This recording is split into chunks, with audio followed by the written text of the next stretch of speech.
안녕하세요. 저는 부모가 둘씩이나 있는 30대 이혼녀입니다. 살다 보니 참 별일이 많은 것 같아요. 그저 가난하게 살다가 평범하게 결혼을 하고 남들처럼 고부 갈등으로 고생 좀 하며 생을 마감할 줄 알았는데 제게 아주 특별한 일이 찾아왔어요. 역시나 인생사는 한 치 앞도 모르는 것 같습니다. 아무리 아무것도 특출난 게 없는 누구라도 언제든지 드라마의 주인공이 될 수 있다는 걸 이번 기회에 느꼈죠. 저 진짜 지금 드라마 주인공 같은 삶을 살고 있거든요. 이렇게 신기한 일을 사연으로 소개 안 할 수가 없더라고요. 저도 사연 채널을 자주 듣는 청취자거든요. 제가 이곳에 사연을 보내게 될 줄은 몰랐는데 떨리는 마음으로 한자 한자 써내려가 보도록 하겠습니다. 저는 가난한 가정에서 자란 딸입니다. 제 부모님 중에는 아빠가 난치병이 있는데 아빠 증상이 나이 들수록 증세가 심해진다는 것 때문에 병원비가 많이 나갔고 그 때문에 가세가 많이 기울었어요. 그때마다 착한 엄마는 불평 한 번 하지 않았습니다. 자기가 입 하나 덜어도 좋으니까 아빠를 간병하는 데에 엄청난 신경을 기울일 뿐이었어요. 저 또한 그런 부모님을 보고 자랐기에 하루빨리 돈을 벌어 보탬이 되고 싶었습니다. 그래서 제 나름대로 고안한 방법이 식당에서 잡일하러 다니는 엄마를 위해 고등학교 때부터 아르바이트를 시작한다는 거였어요. 부모님은 학업에 방해가 된다며 말리셨지만 저는 절대 학업을 소홀히 하지 않았습니다. 부모님도 원래부터 가난한 환경에서 나고 자랐던 사람이라서 공부에 기회가 없었고 어린 나이부터 노동에 빠져 사느라 성적이 부진했대요. 그랬던 부모님과 달리 저는 노동을 병행함에도 불구하고 학교 성적이 좋게 나와서 부모님이 신기해했습니다. 그래도 미안한 건 미안한가 봐요. 아빠는 가장으로서 책임을 다하지 못하고 있는 자신의 처지를 슬퍼했고 경제를 도맡고 있는 저랑 엄마한테 고개를 들지 못했습니다. 그럴 때마다 엄마랑 저는 아빠가 건강한 게 우리한테 해줄 수 있는 최고의 응원이라고 아빠의 죄책감을 덜어주었죠. 그나마 다행이었던 것은 부모님의 공부머리를 안 닳는 것 외에 또 하나 있었습니다. 바로 아빠가 가진 난치병인데요. 아빠의 난치병은 유전이라고 했는데 저는 그 유전자를 물려받지 않았거든요. 그래도 언제 어떻게 발병할지 몰라서 제가 자라는 동안 부모님이 참 노심초사했다고 합니다. 중학생 나이만 잘 넘기면 유전이 아니라고 했어요. 저는 부모님의 걱정과 달리 아주 건강하게 무럭무럭 컸습니다. 부모님이 늘 말했지만 제게 난치병이 발병되지 않은 건 하늘에서 준 유일한 희망이라고 했어요. 그렇게 어릴 적부터 많은 행운을 타고난 채 자란 저는 알바를 하면서도 공부를 곧잘 했는데 대학을 가는 건 우리 집 형편의 사치라고 여겼고 19살부터 공무원 시험을 준비해서 2년 만에 합격을 했습니다. 그때마다 엄마랑 아빠는 제게 원하는 꿈을 못 펼치게 한 것 같다고 또 미안해했어요. 저는 전혀 개의치 않았거든요. 그저 엄마 아빠가 제 곁에 오래오래 있어주는 것이 제 꿈이었어요. 저희 가족은 그렇게 서로를 위하며 나름 화목하게 살았습니다. 이런 보기 좋은 가족 사이에도 불행이 닥쳐왔는데요. 그 불행을 끌고 온 게 바로 저였습니다. 제가 모 같은 남자와 결혼을 하고부터 부모님께 상처를 겪게 했거든요.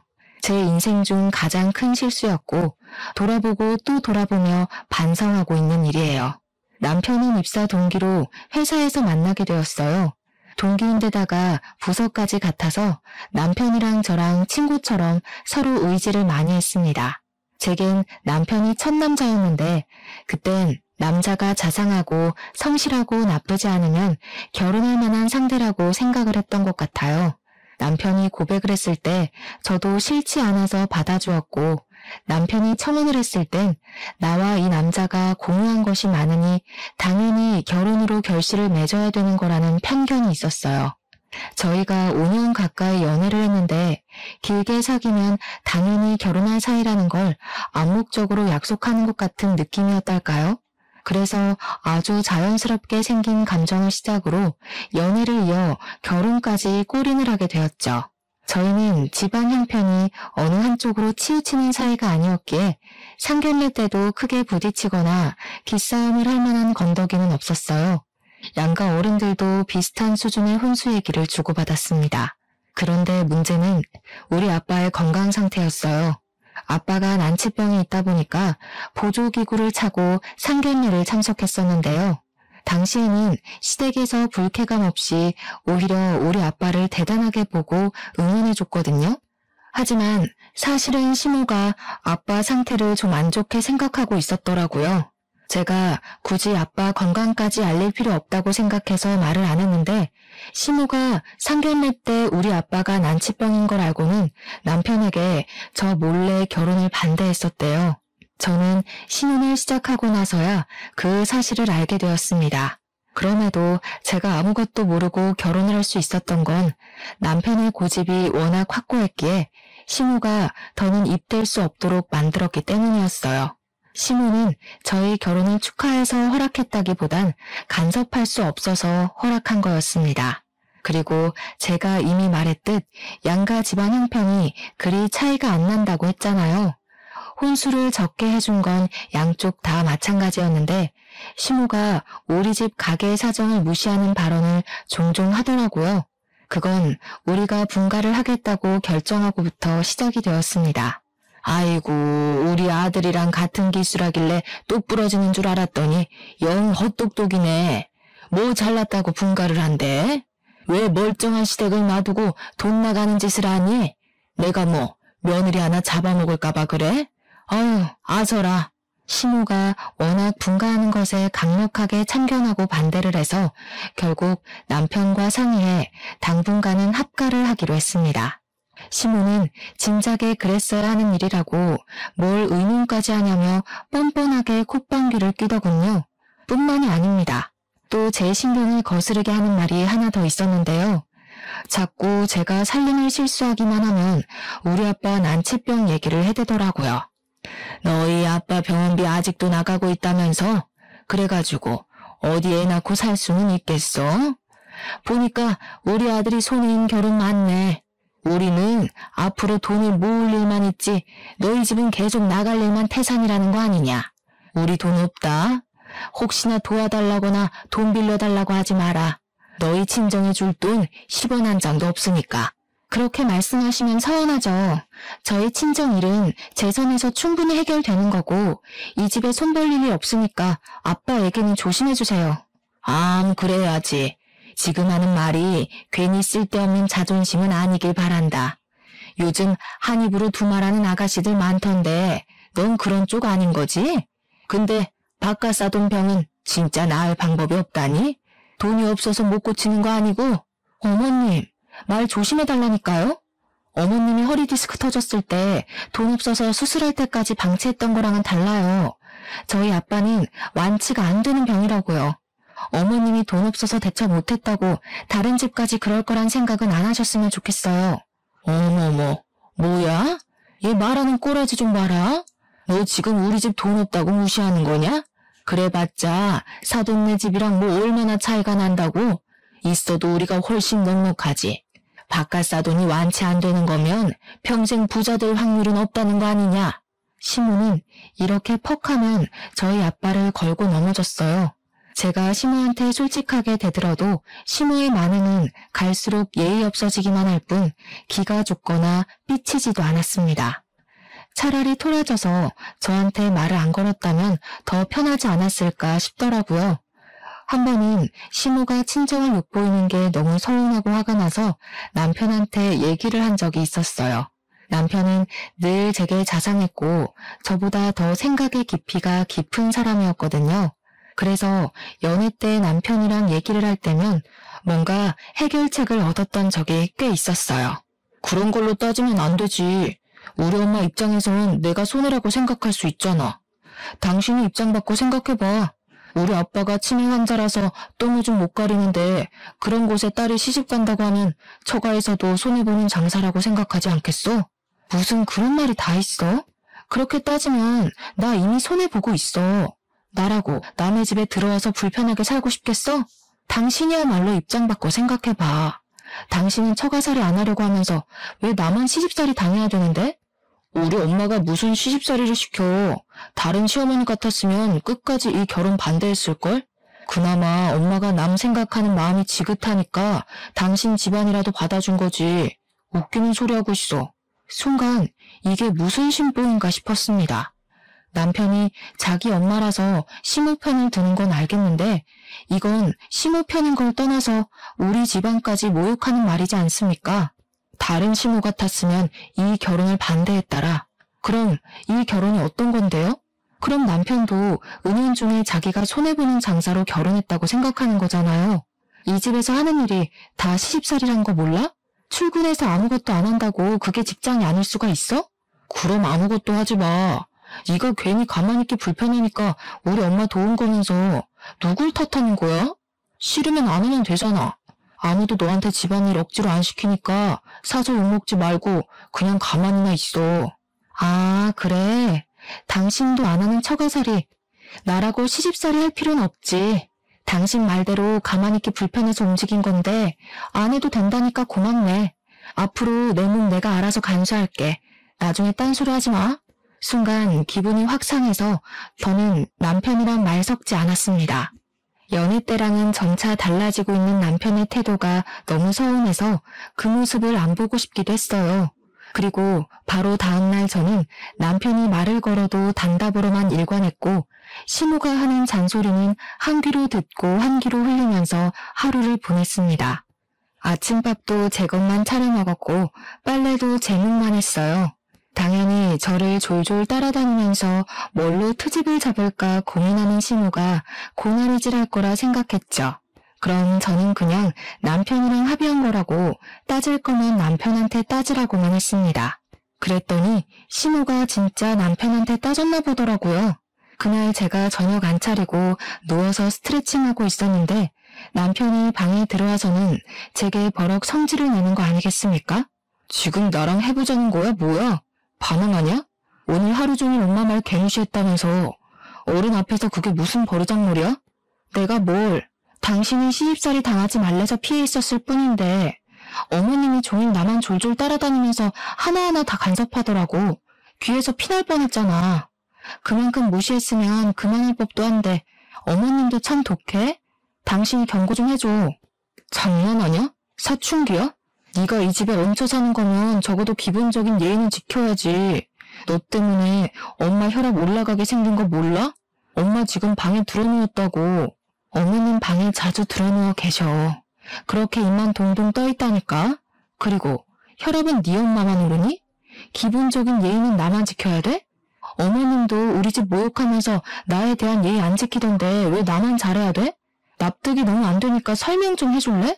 그 순간 남편이 침대 위에 있는 저를 잡아 끌어서 신발장으로 향했습니다. 그러면서 갑자기 친정을 가자고 하는 거 아니겠습니까? 그렇게 가고 싶은 친정 가자. 가서 네가 이 집에서 한 짓 내가 똑같이 해줄 테니까 지금 얼마나 철딱선이 없는 짓 하고 있는지 제대로 느껴봐. 너 같은 세대가리는 눈으로 보여줘야 이해하지. 남편한테 끌려가면서 제가 소리 지르고 남편 손아귀를 벗어나려 했지만 역시나 무용지물이었습니다. 그 와중에 시모는 통쾌하다는 얼굴로 저를 째려보고만 있었을 뿐이었어요. 심지어 시부가 남편을 말리려고 하자 시모가 시부에게 소리치며 아들 일에 간섭하지 말라고 제지를 하더라고요. 부부싸움은 불구경처럼 재밌다더니 시모 얼굴이 아주 싱글벙글했습니다. 그렇게 저는 강제로 친정을 향하게 되었어요. 연락도 없이 도착한 우리 때문에 친정 부모는 당연히 놀라서 저를 맞았는데요. 늦은 밤에 들이닥쳤다 보니까 그저 두 분 다 어안이 벙벙한 채 서 계셨습니다. 남편은 친정 부모에게 고개만 움직여 까딱 인사만 하고 그 어떤 설명도 없이 바로 주방에 가서 물을 쳐먹었어요. 엄마가 놀라서 제게 몰래 상황 설명을 요구했는데 거기다 대고 부부싸움하다가 온 거라고 말을 못하겠더라고요. 너무 면목이 없어서 아무 일 아니라고만 대충 둘러댔습니다. 하지만 저랑 남편의 모습은 당연히 무슨 일이 있는 분위기였어요. 아빠는 사위에게 직접 묻기 위해 워크라는 보조기구를 착용하고 직접 주방으로 걸어갔습니다. 저는 아빠를 말리려고 했어요. 근데 엄마한테 붙잡혀서 계속 이유를 추궁당하는 바람에 그럴 수 없었습니다. 저희 아빠는 보조기구가 없으면 스스로 걷기가 어려운 상태예요. 그래서 지금 머리끝까지 화가 나 있는 남편 곁으로 괜히 보내기가 싫은 거예요. 때문에 저는 우리 부부 일 때문에 아빠가 괜한 고생을 할까 싶어서 엄마를 놓고 바로 주방으로 향했습니다. 남편한테 그만하고 나오라고 힘을 주어 잡아당겼어요.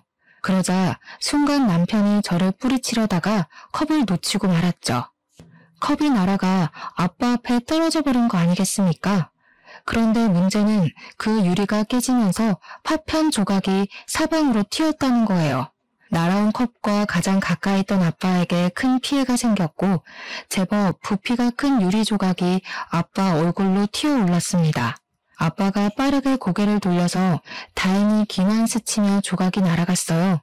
하지만 그도 안심할 상황은 아니더군요.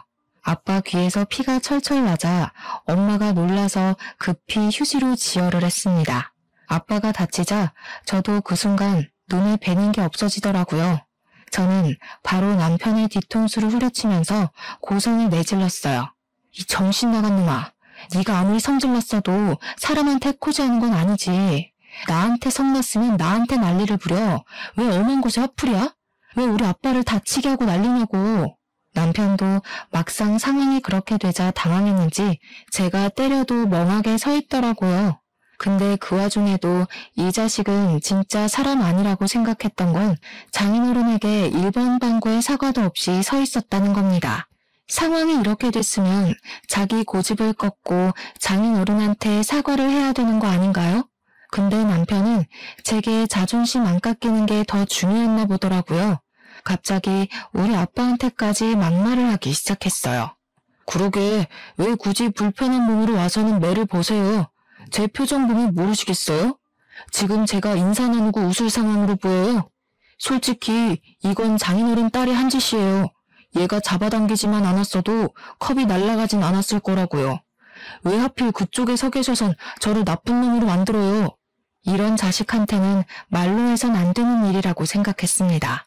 속부터 차오르는 열이 결국 제 머리 뚜껑을 터뜨려버렸고 저는 식탁 위에 있는 플라스틱 물병을 따서 남편한테 들이부었습니다.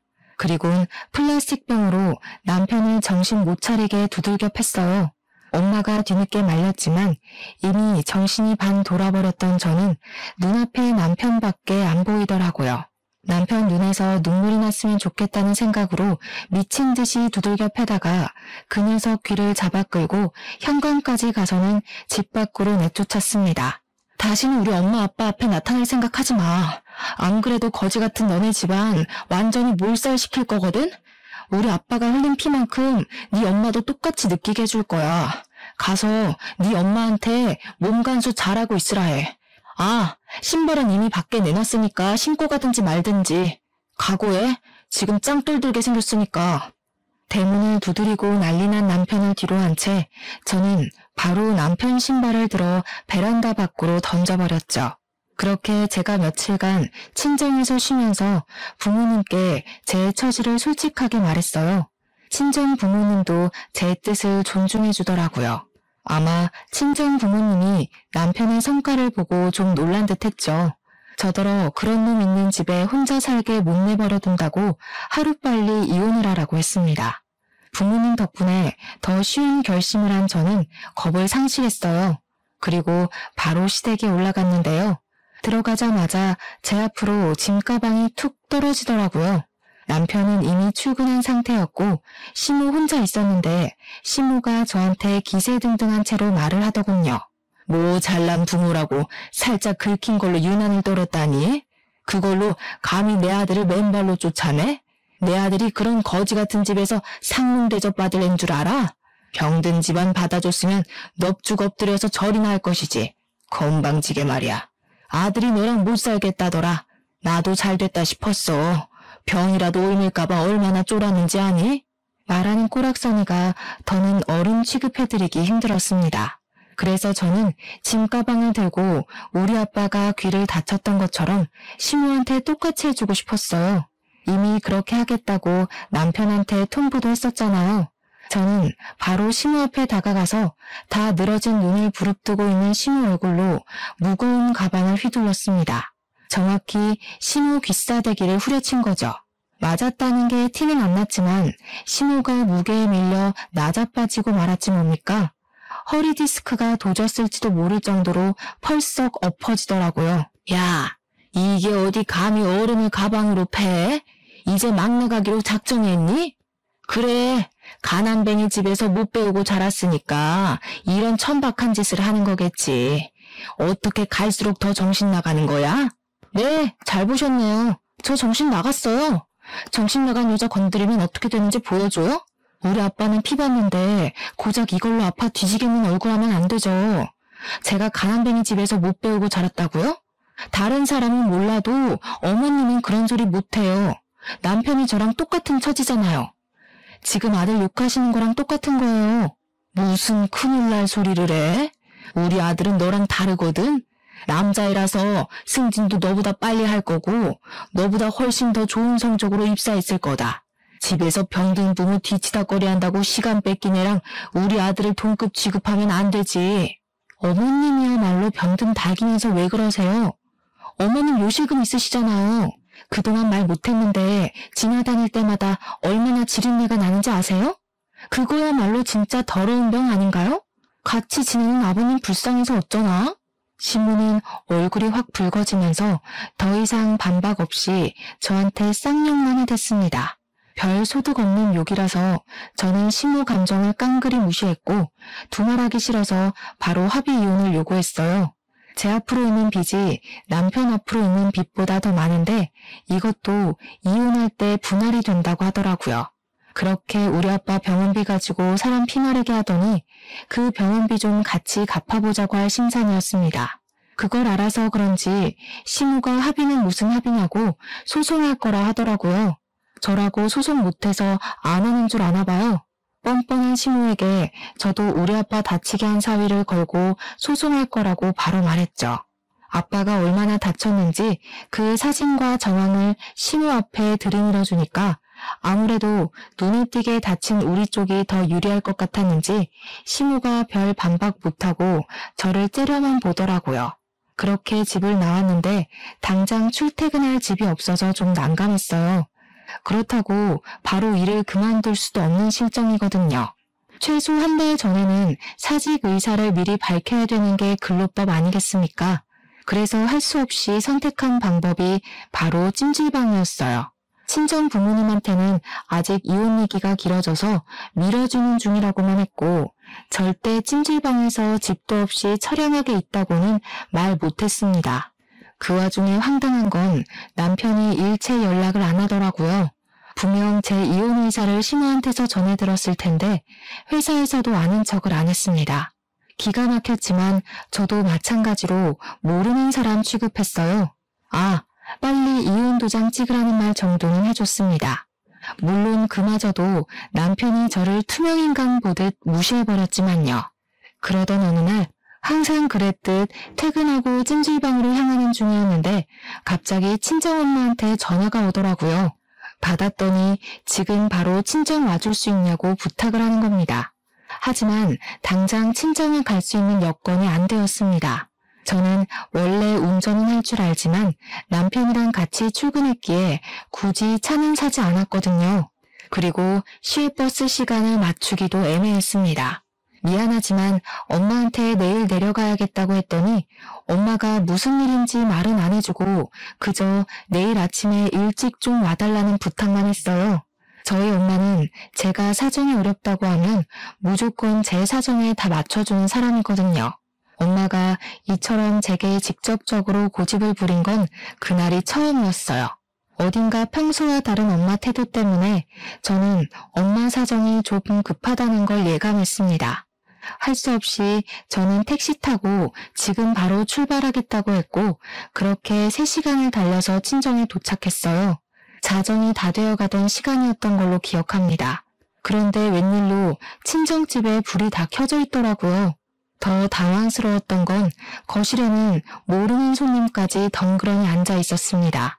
무슨 상황인지 영문을 몰라서 일단 그분들께 인사만 하고 부모님 눈치를 보며 다가갔는데요.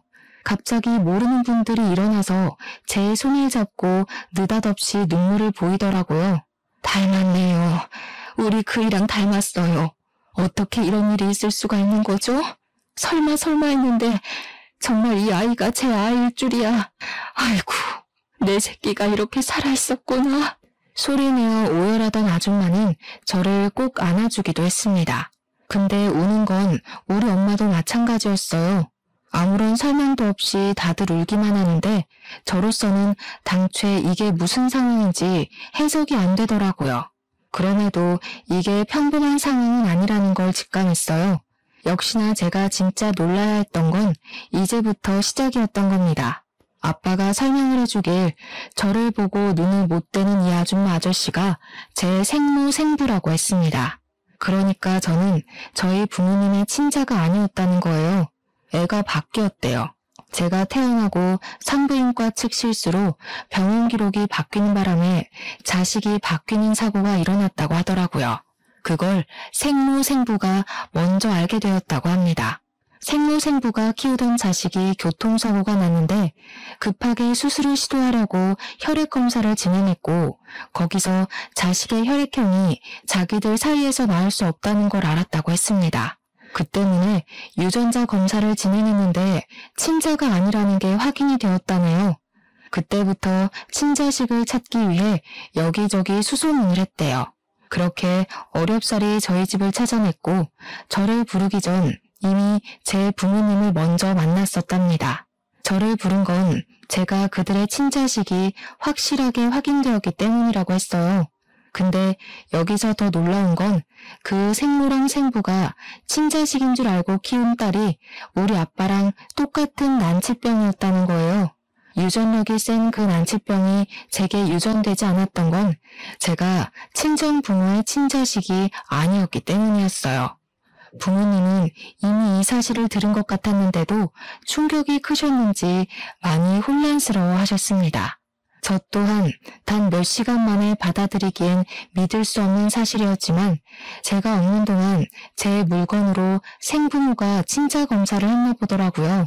저한테 검사 결과지를 보여줬고 친자 확률 99%라는 수치를 보곤 저는 그대로 주저앉아 버렸어요. 난치병이라던 생부모 자식은 결국 살리지 못해 교통사고로 세상을 떠났다고 했습니다. 딸을 잃은 시점에서 친자식이 아니라는 것까지 알게 되는 바람에 생부모도 많이 괴롭고 힘들었다고 해요. 모든 게 충격이었지만 과학적 증거가 진실이라고 말해주고 있으니 받아들여야 했습니다. 하지만 저는 생부모가 나타났다고 해서 그분들의 자식으로 살고 싶지 않았어요. 저는 저희 부모님이 좋았고 낳아준 건 아무래도 상관없었을 만큼 길러주셨기 때문에 이분들만이 제게 부모였습니다. 그런 제 마음이 느껴졌는지 생부모도 저를 키워준 부모님 곁에서 떼어놓을 생각으로 온 건 아니라고 말해주더라고요. 수십 년을 부모자식하면서 살았는데 생판 모르는 품에서 어떻게 이전 부모와 같은 감정을 느끼겠냐고 제 기분을 이해해 주었습니다. 생부모도 이미 죽은 자식을 평생 가슴속에 품을 친자식으로 생각한다고 하더라고요. 생부모 배려 때문에 저는 한결 긴장을 놓을 수 있었는데 그 뒤로 생부모가 제게 진짜 원하던 목적이 좀 당황스러웠어요. 제게 길러준 부모가 뻔히 있는데 느닷없이 양부모 자격을 부탁하는 거 아니겠습니까? 친자식을 알게 된 이상 마냥 모르는 사람으론 살 수 없을 것 같다면서 얼굴을 매일 보여주지 않아도 좋으니 남은 생만큼은 제게 생부모 노릇을 하고 싶다고 했어요. 제게도 양부모란 존재를 받아들이고 정리할 시간이 정말로 필요했습니다. 사실 당시 제 상황이 이혼 문제로 너무 복잡했던 터라 여러모로 어느 한쪽에 신경을 쓰지 못했어요. 양부모가 생겼다는 것도 굉장히 뜨거운 이슈였으나 사실 저한테는 이혼이 더 급한 숙제였거든요. 그래서 제 허락을 기다리는 생부모와 저희 부모님에게 할 수 없이 제 사정을 밝히고 말았습니다. 친정 부모님은 이미 알고 있는 사실이지만 제가 찜질방에서 지내고 있다는 건 몰랐던지라 크게 걱정을 하셨고, 제 사정을 아예 처음 들은 생부모는 제가 살고 있는 꼴을 알고서는 시댁이란 집안에 불같이 화를 내셨어요. 마치 자기 일처럼 화를 내주는 생부모가 여전히 낯설었지만 그래도 왜인지 모르게 제 편이 생긴 것 같아 든든한 건 있었습니다. 저는 생부모에게 지금은 당장 정리해야 될 일들이 많아서 친자 문제에 관해 얘기해 볼 여력이 없지만 나도 생부모를 부정할 생각 없고 모든 게 정리가 되면 친자식 노릇도 해보려고 노력하겠다 그리 약속을 해드렸어요. 그러니 생부모가 그것만으로도 감격하면서 또 눈물을 보이시더라고요. 그리고 이건 차차 알게 된 사실인데 양부모가 굉장한 재력을 소유한 사람들이더라고요.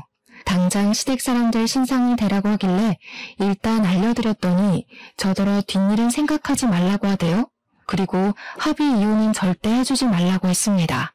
제가 합의 이혼하는 게 그들에게 빚을 떠넘겨줄 수 있어 제 입장에선 유리한 거 아니냐고 물었더니 생부모가 아는 변호사가 있다며 빚보다 위자료를 더 크게 뽑아주겠다고 약속을 해줬어요. 그렇게 그날로 서로 작별을 했고 양부모가 서울로 올라가는 김에 차를 얻어 탄 저는 당분간 양부모 집에서 신세까지 지게 되었습니다. 집에 들어가니까 저희 부모님 친자식이라는 딸의 사진이 걸려있더라고요. 사진을 들여다보니 진짜 우리 엄마 아빠의 얼굴이 묘하게 섞여있는 게 보였어요. 기분이 이상했습니다. 이런 생각하면 안 되지만 꼭 내 부모님한테 버림받은 느낌이 이런 건가 싶더라고요. 저는 생부모 집에서 정말 호의호식하며 며칠을 보냈어요. 생부모가 사소한 것까지 제가 불편하지 않도록 신경을 많이 써주셨거든요. 그렇다고 저희 부모님의 은혜를 잊은 건 아닙니다. 오히려 죄송했죠. 부모님이 혹시나 저를 잃을까봐 불안해하진 않을까 걱정이 되었거든요. 어쨌든 생부모만 믿고 며칠을 평탄하게 시간만 보냈더니 드디어 생부모한테서 시댁 소식을 들을 수 있었습니다. 제가 몰랐던 소식까지 알려주셨는데 진짜 쪽팔리게 남편이 저 몰래 불륜을 저지르고 있었더라고요. 고작 그런 남자 만난 걸 생부모한테 들키니 좀 창피했습니다. 생부모는 남편의 불륜을 까발려서 남편을 징계 처분 받게 했다고 했고 저더러 상간녀 소송까지 권유를 했어요. 그리고 남편이 직장을 잃는 덕에 보너스로 시댁까지 공격할 수 있었는데 남편 믿고 돈 안 벌고 있던 시부모가 이것만으로도 이미 크게 직격탄을 맞은 것 같더라고요. 자기 아들이 한순간에 백수가 돼버리니까 시모가 돈줄이 많이 급했나 봐요.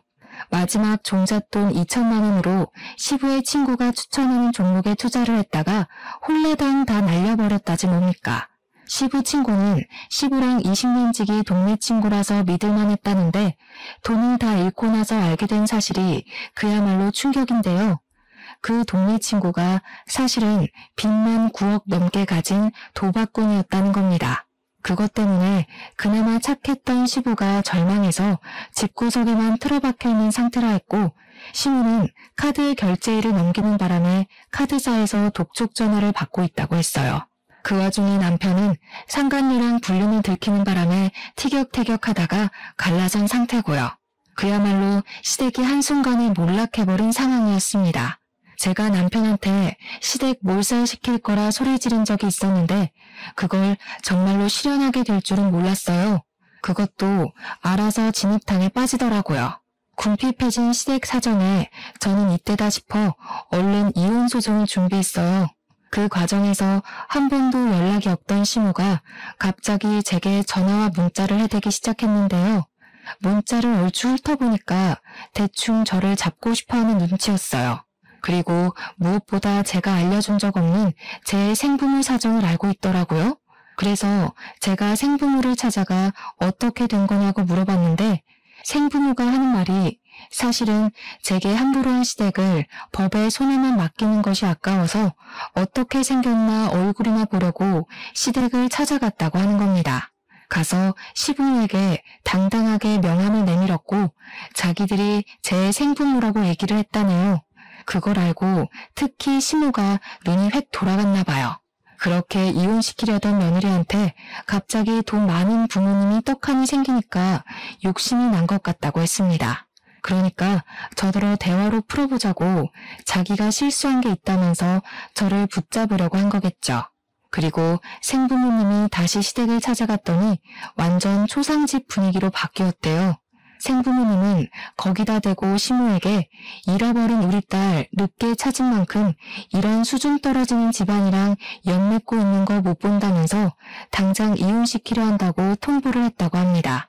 그러자 제 생부모 존재에 당황한 시부모는 처음엔 제가 개수작 부리는 줄만 알다가 생부모가 친자 확인서를 보여주고 나서야 꼬리를 내렸다 하네요. 이혼이라니요? 우리 며느리가 어떤 소리를 했는지 모르겠는데 저희끼리 대화로 풀렸는데요. 오해가 있으셨나 봅니다. 홧김에 이혼 소리가 오갔던 거지 진짜로 이혼시킬 생각은 없었어요. 제 말 이해 못하신 거예요? 제 딸이 이런 비렁뱅이 집안 며느리로 지내는 거 못 본다고요. 제 딸 잡고 싶으면 80평 아파트로 이사를 가시던가요. 파출부처럼 고개 쳐박고 빌빌거리시던가요. 어디서 격떨어지게 없는 것들이 제 딸을 쥐잡듯이 잡아요. 처음엔 꼬리를 팍 내리던 시모도 자존심이 상했는지 갑자기 어깨를 펴면서 돈 2천만 원 주면 깔끔하게 이혼시켜주겠다고 당당하게 그런 제안을 냈다고 합니다. 어이가 없지 않나요? 제 생부모가 이혼시키겠다는 게 허락을 구하러 온 것처럼 들렸나 봐요. 생부모는 시부모와 동급으로 보이기 싫어서 목청을 높이지 않았고 덤덤하게 말했다고 했어요.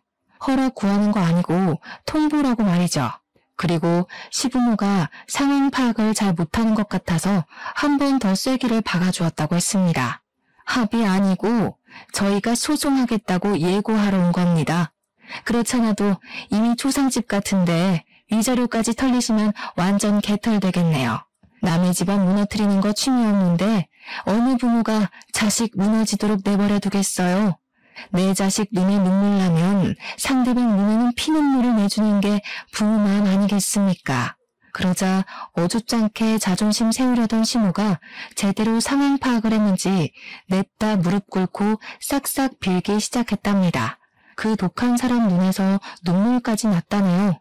자기들이 잘못했다고 며느리가 그렇게 대단한 사람인지 몰랐다면서 알았다면 자기들도 여왕처럼 떠받들었을 거라고 살려달라 했답니다.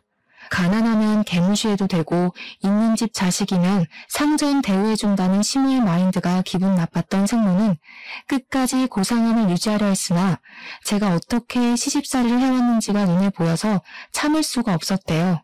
그래서 시모가 목에 걸고 있는 스카프를 확인하곤 가방에 달린 브로치를 빼서 시모의 스카프를 난도질해버렸다고 했습니다.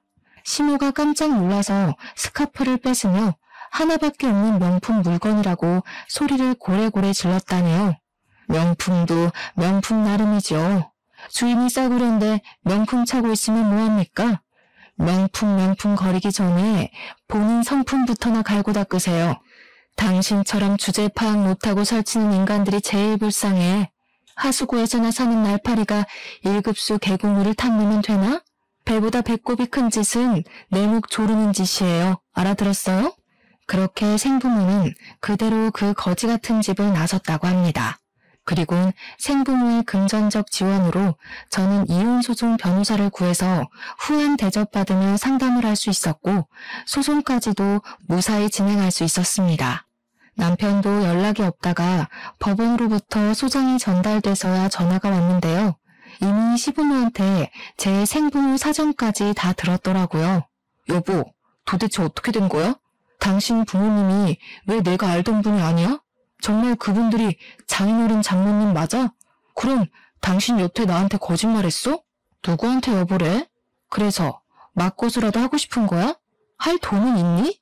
나도 몰랐는데 개인적인 사정이 그렇더라고. 내 생부모님 맞으셔. 너네 엄마가 그렇게 무시하는 형편과는 아주 반대라서 나 놓치기 아깝겠다. 싸구려 상간녀 만나느라 정작 보석을 놓치게 생겼으니 똥줄이 좀 타겠네? 너랑 네 엄마 돈 좋아하잖아. 미안해. 진짜 미안해. 우리 일단 만날까? 얼굴 보고 대화로 천천히 풀어보자. 나한테는 당신이 최고야. 솔직히 싸웠을 때 잠깐 눈이 돌아간 건 맞아. 근데 그건 당신이 싫어서가 아니라 순전히 복수심 때문이었다고. 딴 여자한테 아무런 사심 없었다니까?